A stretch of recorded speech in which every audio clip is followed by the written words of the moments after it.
बंद करते हवाले गए, महाराज ने गद्दा दे दिया। हम ऐसा सत्संग सुना के मीठो मीठो आप सुनोगे तो तरह सुनोगे, और फिर जहाँ बैठे भाई नींद आ जाए बढ़िया मीठी मीठी। देखो जहाँ सो रहे हैं इतने नींद आ रही है, इतनी बढ़िया मीठी मीठी नींद आ रही है। और नींद में न कोई गद्दा की जरूरत है, न कोई तकिया की जरूरत। आप सभी भाई बहन दिन में भी बहुत बड़ी अच्छे तरीका से बैठ करके और संतों की वाणियों को श्रवण किया। और आज अब गुरु पूर्णिमासी शुरू हो गई, 12 बज गए होंगे ना, कम होंगे शायद। हाँ तो 10-20 मिनट की कमी होगी। तो जाते कहते हैं जागरण। जागरण का मतलब ही होता है कि दिन में सत्संग चले और रात में सत्संग चले। जागरण का मतलब एक अपने भीतर में एक स्मृति का एक होश का दीपक जल जाए, तो समझ लो ये जागरण हो गया। वैसे बहने बेटी जब ब्याह शादी ना होते ही तो कहते हैं रत्ती जगह कर रहे हैं भैया, रत्ती जगह। रत्ती जगह को मतलब रात में जगना, और बड़ा गहरा अर्थ है इसका। रात में जगने का मतलब क्या है? ये संसार है, ये अज्ञान की रात्रि में हम आप सब संसार के प्राणी सोए हुए हैं, और इस संसार के अज्ञान रूपी रात्रि में हम जागृत हो जाएं। बातें कहते हैं रते जगो, जो जागृत हो जाए। अन्यथा भगवान कृष्ण ने गीता में कहा है, यह निशा सर्वभूताना तस्याम जागृत संयमी। हे अर्जुन, इस मोह की रात्रि में पूरे संसार के लोग सभी सोए हुए हैं। रामायण की एक चौपाई बताऊं।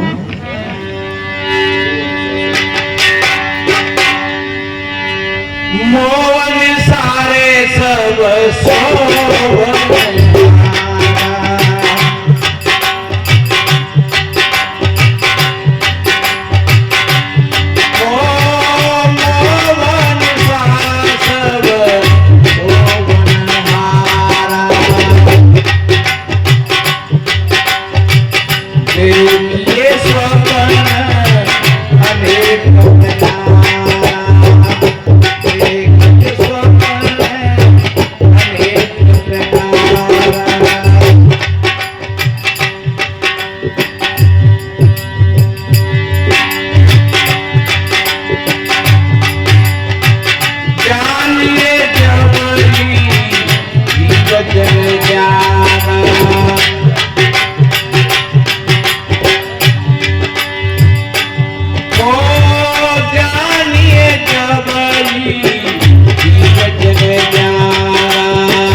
बढ़िया कहा है। जानिए जब है जीव जग त्यागा, जब सब विषय विलास विरागा। हम बहुत गहरी नींद में सोए हुए हैं। समझ लेना हम गाली दे रहे हैं तो सोए हुए हैं, किसी की चुगली निंदा में लगे हुए हैं तो हम सोए हुए हैं, बीड़ी गुटखा अंडा मांस शराब में लगे हुए हैं तो हम सोए हुए हैं, जगे नहीं है। संत महापुरुषों ने कैसी बढ़िया बातें बताई। तो संत तो जगाते हैं, और हमारे जगाए वो दो तरह को है। कैसे? अब महात्मा लोग तो अब बेचारे भीड़ 6 घंटा बैठे दिन में, और बैठे भैया हो रहे। एक बुढ़िया डोकर डोकर आते, सो डोकैया परेशान है गई, सो बाने किसाए के डोकरा दे गई मज्जा निपूते होते संग में साथ फिरी। तो कि मज्जा हूंगा बैठो रहे हूं तो फिरो, तू अकेली तो नहीं फिरी, मैं तो संग ही फिरो। तो तुम्हें जे मन समझ गया होगा, वहीं बैठे रहे हैं। और कह जे भैया के साथ ही महात्मा और हम बैठ ही रहे। अब बात है, अब सत्संग हम विराम देते हैं भाई, हम तो वही बातें बता देते हैं। गद्दा बहुत मंगाए तो भी कम पड़ गए। अब सत्संग बंद करते हवाले गए, महाराज ने गद्दा दे दिया। हम ऐसा सत्संग सुना के मीठो मीठो आप सुनोगे तब तक सुनोगे, और फिर जहाँ बैठे भाई नींद आ जाए बढ़िया मीठी मीठी। देखो जहाँ सो रहे हैं नींद आ रही है, बढ़िया मीठी मीठी नींद आ रही है। और नींद में न को गद्दा की जरूरत है, न कोई तकिया की जरूरत है। जब नींद आवेगी तो कहाँ बैठे कहीं बढ़िया आराम से बढ़िया नींद आ जाएगी। आप सुनाई तो जी हमारा जगावो है वो दो तरह को। जाते कहते हैं आम के आम और गुठली निकलता। क्यों? आप जागोगे तो आपको बढ़िया सत्संग में आनंद आएगा और अच्छी अच्छी बात मिलेंगी, और रात बहुत बढ़िया अच्छी कटेगी, और आज की नहीं। और एक बात बताएं, कहीं कहीं बहुत जहाँ बड़े बड़े धनी आश्रम में, VIP आश्रम में, वहां लोग जाते हैं और हम पूछते हैं उन लोगों से, भैया कैसी व्यवस्था, क्या मामला, कैसा सत्संग हुआ? बहुत बड़ा अच्छा सत्संग हुआ, 50,000 आदमी थे, 1 लाख की भीड़ थी, सब रोटी और दाल और फुलकिया, चटनी, अचार, नाना तरीका के मिले बढ़िया। और भैया बड़ी अच्छी व्यवस्था, बहुत बड़ा हॉल। हम ये कहते हैं कि तुम रोटी चटनी खाए भी गए, कि हॉल में सोए भी गए, कि गद्दा तकिए ने देखे भी गए, कि ईंट पत्थर ने देखे भी गए, काय को गए तुम? अरे अगर गद्दा तकिए ने कोई सोए भी गए तो तुम अपने घर में खाटून वापस सो तो काय पे सो तो सभी के पे गद्दा तकिए ने भी तो सोते। और अगर कोठी कमर ने देखे भी गए तो सबके अपने अपने घर है। ऐसा तो है नहीं कि कोई बिना घर आए हो। और अगर रोटी फुलकिया खाए भी गए हो तो ऐसा भी नहीं है कि कोई भूखो रहते हुए भाई घर में। अरे सब भोजन अपने हिसाब से सब ये भोजन अपना पाते हैं।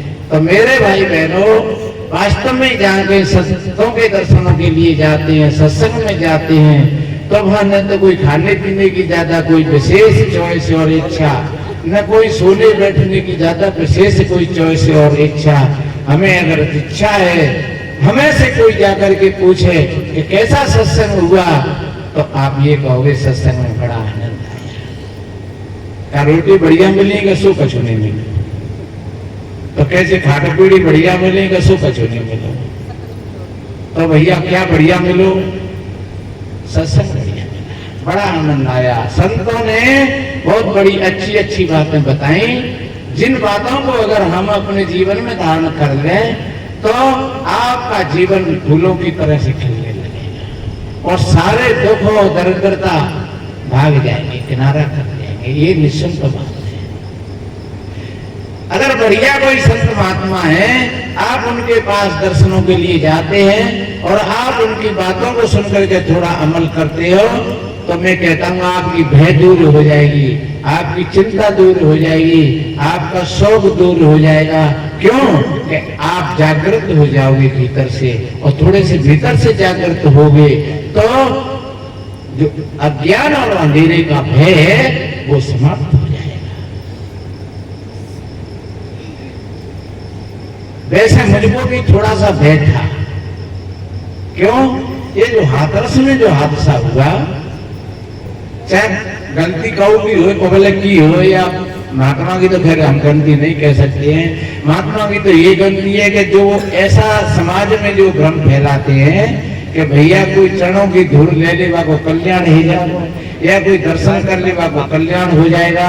ऐसा अगर आदमी को कोई धोखा देता है तो वो धोखा ही होता है, क्योंकि कल्याण तो अपने कर्तव्य से होता है। कोई भी अगर नदिया में कूदेगा तो गुरु अपने हिसाब से तैरेगा और वो बताएगा शिष्य को, लेकिन हाथ पैर तो शिष्य को भी चलाने पड़ेंगे, तब वो नदिया को पार करके जाएगी। पर वास्तव में ये थोड़ी भूल जनता भी थी कि जिस तरीका से जनता एकदम उसने एक आदमी को नहीं देखा। अब जहां जितने हमारे मित्र थे वो भीतर भीतर सब सिकट रहे, और हमसे भी कोई प्रशासन वाले लोग हैं महाराज, तुम्हारे जब भीड़ भाड़ है ज्यादा ऐसा नहीं है जे भीड़ भाड़े कंट्री मत करिए। कोई कहेंगे भैया जाकर के कलेक्टर से परमिशन ले लेना, एसडीएम के पास जाना। अब हमने सोची थे कहीं कहीं हम सत्संग में बोल देते और हम गए कहीं एसडीएम के पास तो कहीं माने मने करते तो फिर तो और ज्यादा धूल फुट जाएगी कि हमने मना किया फिर आपने कार्यक्रम किया और वो मना करता था। पर कुछ हमारे मित्रों ने हमारी शक्ति को और जगाया कि नहीं ये हमारा 21वां कार्यक्रम होगा और प्रशासन ने कोई लिख करके पेपर में या समाचारों में ऐसा नहीं निकाला है कि ये कोई सत्संग नहीं होना चाहिए या भीड़ भाड़ नहीं होनी चाहिए। ऐसा तो सरकार ने कुछ निर्देश नहीं दिया है। तो सरकार जब आएगी हमारे पास तो हम कहेंगे भैया आप निर्देश दे देते, जैसे कोरोना में कह दिया था कि कहीं भीड़ नहीं जाएगी, कहीं सत्संग नहीं होगा, कहीं कीर्तन नहीं होगा, कहीं मंदिर नहीं खुलेंगे, तो सारी की सारी व्यवस्थाएं ठप रही। अब तो सरकार ने ऐसा कुछ किया नहीं। तो फिर भी हम भीतर में अपने आप में हम थोड़े से घबरा रहे थे कि कहीं ऐसा ही नहीं हो जाए। तो हमने अपने आसपास में कहना सुनना भी बंद कर दिया। जहाँ जो आसपास की हमारी मित्र मंडली है, संगत है, हमने उनसे कहना भी बंद कर दिया फोनों पर।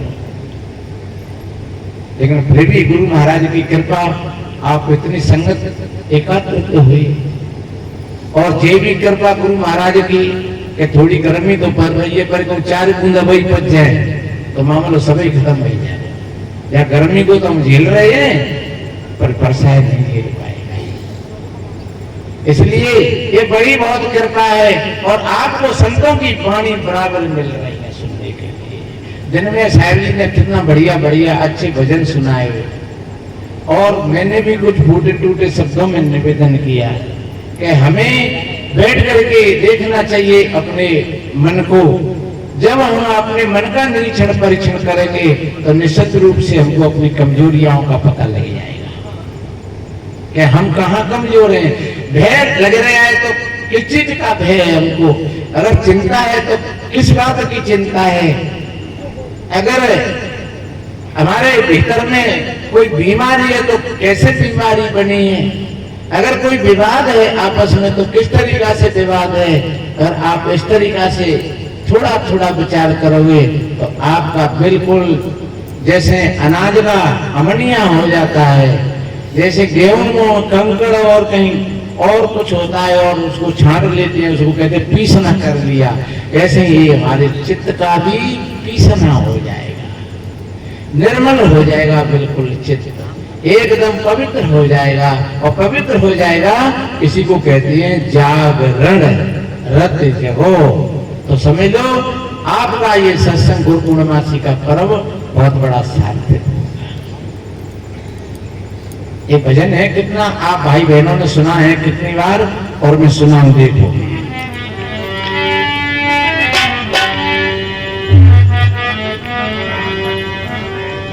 आप लोग जब करेंगे कि सुबह को समय है रहो और महात्मा कह रहे हो कि जगो। तो सोते सोते तो बहुत बीती, आज का दिन जगने का ही है और ये नया त्योहार नहीं है। हमने कहीं ऐसा भी पढ़ा इतिहास में, तथागत बुद्ध को उस बुद्ध पूर्णमासी को बोध हुआ था और 2 महीना तक वो वहीं पर रहे थे। कहाँ? बोध गया। और आज के दिन वो काशी सारनाथ में पहुंचे और अपने 4 शिष्यों को वहीं पर जाकर के उन्होंने उपदेश दिया और उसी दिन से ये पूर्णमासी का पर्व शुरू हो गया। फिर बौद्ध धर्म में नहीं, ये हिंदू धर्म में तो बहुत चरम सीमा पर पहुंच गया।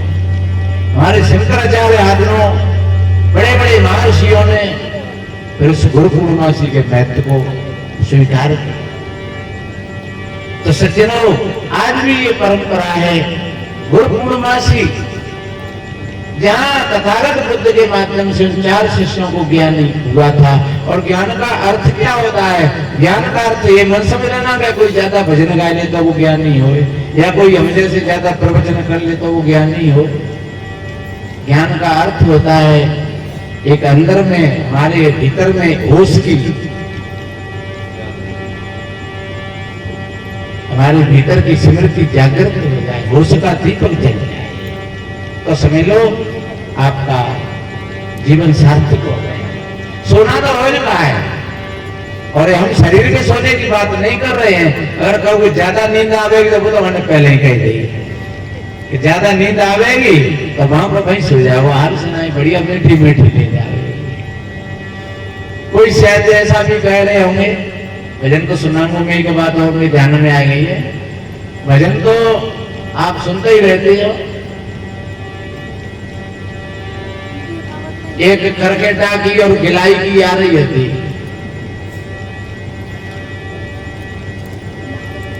तो करकेटा जब गिलारी के पास, तो गिलारी तो रहती बगीचे में, बढ़िया अच्छे अच्छे फल खाए रही है, कहूँ सेब कहूँ संतरा,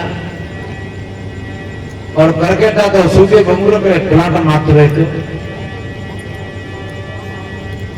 तो करकेटा जब कहूँ जाते आगे जाकर खूब 4-4 6-6 दिन 8-8 दिन मौज मारते, और फिर झूठ मासों को कहूँ पूछेगा तो बहन जी कभी हमारी तरफ भी आई है, हमारे बाग बगीचे ने देखी है एक बार, बैठ जा भैया बैठ जा, बहन जी कभी हमारे भी बाग बगीचे ने देखी है। एक दिन गिलारी की समझ में आ गई कि करकेटा हमारा मित्र तो रही है, चलो जो भी बगीचे ने देखा मैं देखे सो बगीचा जाए। तो जेठ को महीना रहे, धमका पड़ रहा, जैसे आज गर्मी तो पड़ रही है, जेठ को महीना रहे और सूखे बंगूर ठाड़े। गिलारी पहुंची, करकेटा देखी, कह दादा हाँ बगीचा, सो करकेटा सरस नहीं ऊपर पहुंची, चोटी बंगू रखी, आ जाओ बैठी। गिलारी ऊपर चढ़ी गई, गिलारी ने कही कह दादा बता कर, करकेटा सरस नीचे आए, आ जाओ बैठी। गिलारी नीचे उतरी आई, फिर करकेटा सर ऊपर चढ़ेगा। गिलारी ने कही कि दादा तुम जिस सूखे सर्राटे बतरे हुए कुछ व्यवस्था हुए थे तुम्हारे पास है। करकेटा ने कही भैया जाइए व्यवस्था समझ लियो मेरी तो, और मुंह पे कोई व्यवस्था लाने आती। तो भैया हम तो भी सूखे बमून में चढ़े रहे हैं, करकेटा आई समझ में। जब आप लोगों के पास जाते हैं तो बड़ी मौज मेहरबानी के साथ दूध चाहते हैं, बड़ी मौज आती है, लेकिन फिर मैं कह नहीं पड़ते कि भैया आइए हम आए जाऊं, तो अब ये सूखे सर्राटे जी को खेले में, तो ये सूखे सर्राटे में, पर ये ध्यान रखो कि वास्तव में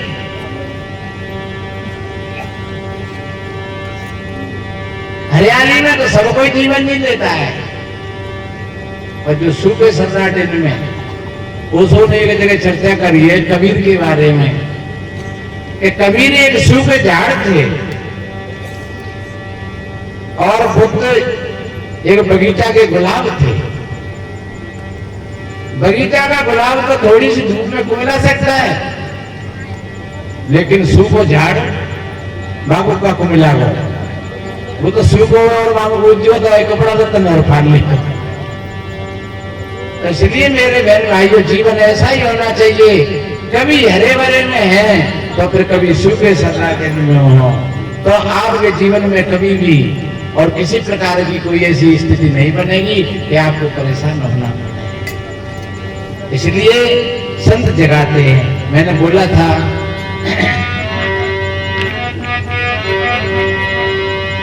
उठो जागोरी सहेली, आप सबको गुनगुनाइए भीतर भीतर, क्योंकि बोलने से वाणी पवित्र होती है।